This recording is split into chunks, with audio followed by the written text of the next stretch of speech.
Hey guys, today we're going to talk about the differences in monthly and short-term rentals when it comes to hosts. So one of the biggest things that most people are unsure about is the regulations and legalities around that. This is one of the things that makes it very difficult to combine the two, just because there aren't as many solid or black and white regulations. There's a lot of gray areas when it comes to monthly rentals. They're starting to create those regulations, but as of right now, it tends to be dependent on the city, not even just the state. One of the biggest things that we look at is actually more of landlord and tenant rights. Depending on your state, it's going to either be 30 days or less or 31 days or less. That will then make it a monthly or a MTR or a longer term rental.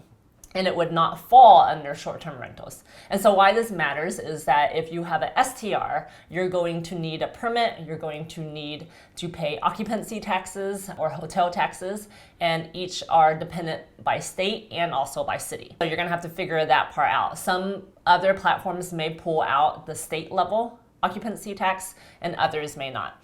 So it really is dependent.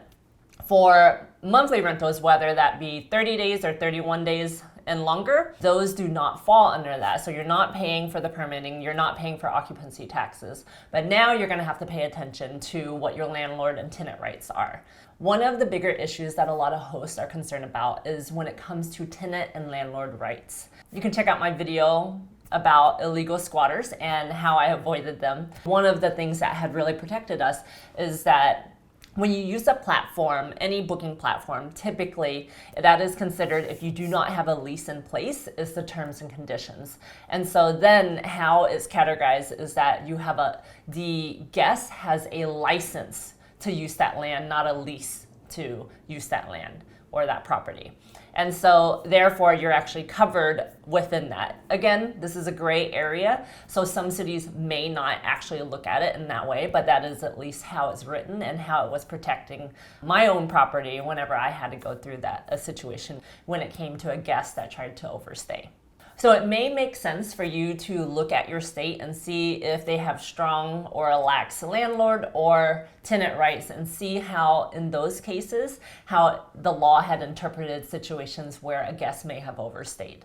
So the second thing to talk about is that whenever you have an MTR guest, it is a very different situation than when you have a short-term rental guest inquire about your property. Most times if you have an SCR, they're gonna ask how close is something to this property, things that they're gonna do if they're going to a wedding, an event, that sort of stuff. When it comes to MTRs, they're actually looking at a lot more amenities that are for someone that would be living in the neighborhood, right? So for instance, how close is a bus stop? Can I get to the university within, this time frame? How is traffic? Just things that matter a little bit more. For instance, like the grocery store versus short-term rental, they tend to want to know where the nightlife is, the best restaurants, things that you would do if you're a tourist. So understand that you're gonna probably get more questions before their stay and then less interaction while they're actually at your property. All right, and the third thing to watch out for is that with MTRs, you're going to have to think about the cleaning a little bit more.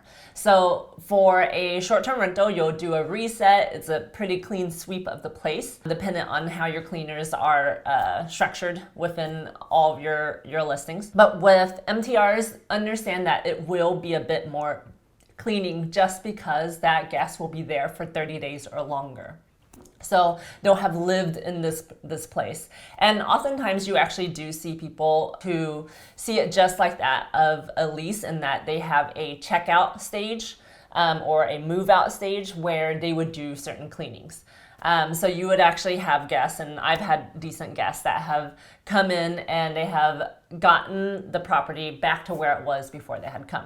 But you can't always guarantee that that's the same for STRs. And so with that in mind, it makes sense to either one, make sure that you have the pricing of a longer cleaning in place with how you price your monthly rental, or put in your description or let them know that there will be a bi-weekly, let's say it's a 3-month cleaning, then it'll be, every 2 weeks you can have a cleaner come in, and that, again, that pricing can be put into what you asked for each month's rent. So those are the 3 top things that I would look for if I was a host going from short-term rental to monthly rentals. Thank you guys for watching this video. If you like this video, please give it a thumbs up. Subscribe if you want to have more content on short-term rentals and monthly rentals. And of course, if you have a listing that you want to place for a month or longer, come visit homads.com. It's HOMADS.com.